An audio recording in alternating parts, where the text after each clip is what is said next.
Welcome back to the Daily Mix channel, and today we have something very special for you. This is the new Laowa Nanomorph. So it's an anamorphic lens, a 1.5 times squeeze factor lens. It comes in a set of three, 27mm, 35 and a 50, but they come out later this year, so this is just a review unit, and we only have the 27mm available as a review unit to us. And that's the 2.8, the other ones are 2.4. So whatever we can and review, keep in mind that it's just a part of the set and some effects might be a little different or more or less pronounced in the other lenses.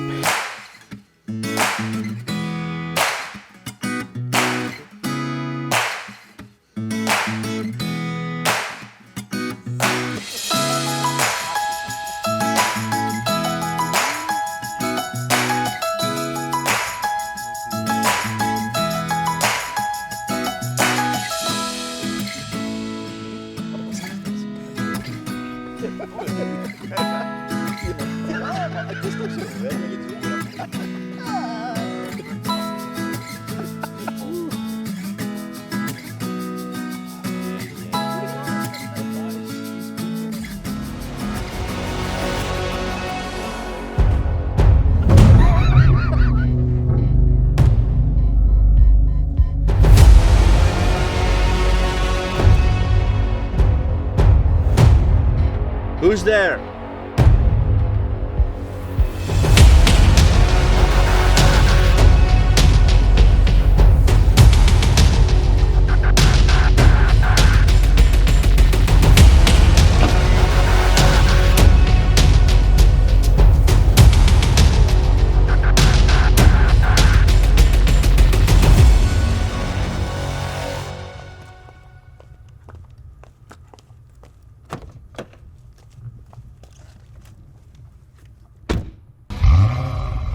Anyway, these lenses mark something new. They're, for one, very compact, which is something not usually seen. Well, no, it's actually a first for anamorphic lenses. So Laowa announced the Nanomorph lenses, but they are all with mounts for DSLRs, let's say, and they are very small, very lightweight.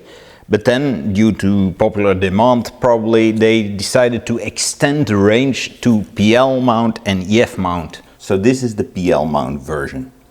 The information you can find online about the PL EF is still very limited, but these lenses differ a little bit from the other ones. It's a bit bigger and a little bit heavier, but still it's a very compact and small lens, especially as far as anamorphic lenses go. This is especially a good thing if you're planning to work with a small camera like a Komodo, or you need a small gimbal setup or something like that. Although in truth, I have to say that I would like it to be a little bit larger sometimes, just to be able to easily reach all the gears. And also the price point. These lenses come in at about 1,300 euros. The lenses with the mount for the DSLR are even cheaper, but these ones are around 1,300 euros or dollars per lens. And the set will be just under 4K, if I remember correctly.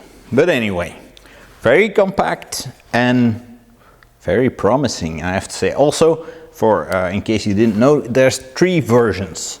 So there's the one with the blue rim, you have one with an amber rim, and then one with a silver rim. The color of the flares they render. So this one has a bluish tint to the flares, the amber one an amber tint, and the silver one is a neutral tint. Here it is, PL mount, as you can see, and an 80mm front. So quite a compact but a good looking device, and a sturdy build quality. Is a very smooth action. It goes very smooth. I kind of like this action. All metal, as they say.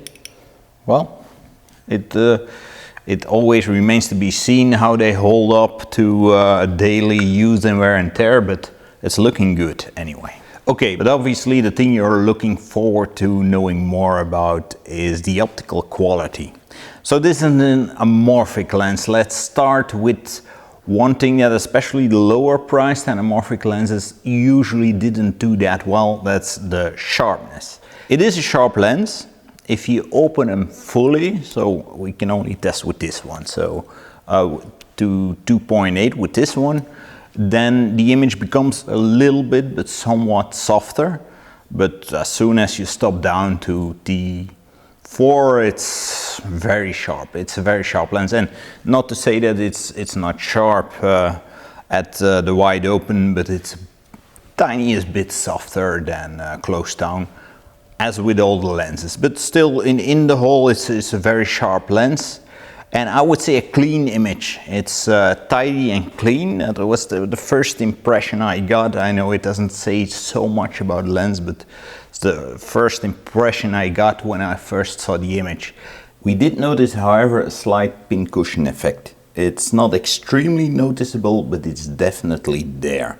Since a pincushion effect is most notable around the edges of the frame, and keep in mind that the lens makes for an image that's even wider than CinemaScope, if you cut that down to the aspect ratio of CinemaScope, you cut off the worst part of the effect.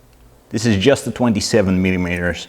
It will be interesting to see how the 35 and the 50 will perform. The next thing is what lenses can do, and the MOD is an important factor there. So I was quite pleased there. The MOD with this lens is, let's see, to be sure, so the distance marks are in meters and in feet on here, and it goes all the way down to, well, 43 centimeters, yeah. So it's very close, a close focus, which is very interesting, which makes a lot of shots available. Now this is a wide lens, so wide lens usually has a shorter close focus, but even the longer lenses, the 35 and the 50, are promised to have short MODs, I believe up to 70 centimeters, so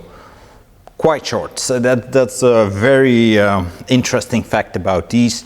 And especially now, since we were limited with the only lens that was available at this point, well, not available yet, but available for review, we could do a lot more shots because it had such a close focus. Furthermore, breathing is limited. That's an excellent feature.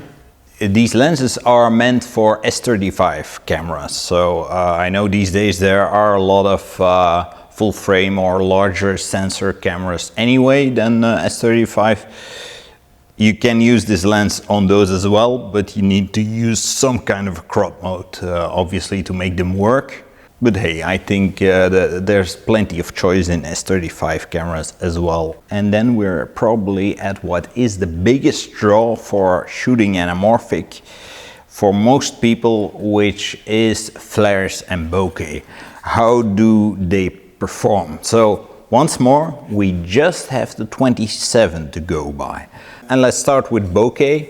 The most pronounced bokeh is always on longer lenses because you can't really say make a medium shot and out of focus. You have, like you can see the lights here in the background, they're round because I'm filming this with a spherical lens. They become elliptical. Now, since this is a wide lens, the effect stays small. If you have a less wide lens, a longer focal length, then the effect is more pronounced, but whatever you can see here is with just a 25, because that's what we had. Anyway, 1.5 times squeeze factor is somewhere in the middle. So it gives you a nice anamorphic bokeh, not as pronounced as 2.0 squeeze factor and more pronounced than 1.33 squeeze factor, obviously. And then the flares. I think the flares are most likely even a bigger draw than just the bokeh, because that's what transforms your look and feel of the video you're shooting. A few things to be said, I already said it, so you have to choose a lens with a blue rim or a golden one, an amber one or a silver one. It's a choice you have to make. You can't change it, you have to buy another lens if you want something else, but hey. So out of experience we know that some of the lenses we worked with in the past, anamorphic lenses, they flared perhaps a bit too easy. As soon as you had something that had a little bit more intensity in the shot, then it would make some kind of a ghosting and flaring effect. And you want to control, well, at least I always wanted to control it a little bit more. So it's no problem to make nice flares as long as you have some kind of a highlight that's pointed directly into the lens, but it's not like everything is gonna flare and it's gonna make a mess of your shot. So I kind of like it. It's easily controllable. So in conclusion, this is very promising. So too bad we just had the 27 millimeters. It would have been nice to have had the 35 and 50 as well, to have a more in-depth review. But so far everything we saw seems very promising, and I like that it's so lightweight. That it's small, well, that's a plus for a lot of people, but especially for me, lightweight, I kind of like that. On top of that, it has, for me personally, I know, the right squeeze factor, so you can use it with most cameras, especially with all the 16:9 sensor cameras. Close focus, also very important. Kind of like the image. Well, I'm very eager to see the other two, but it looks very, very promising. So that was our review of the Laowa Nanomorph 27 in this case, but the anamorphic lenses. I hope you liked it. If you liked it, please give it a like and consider subscribing, so there's more reviews to come. Bye.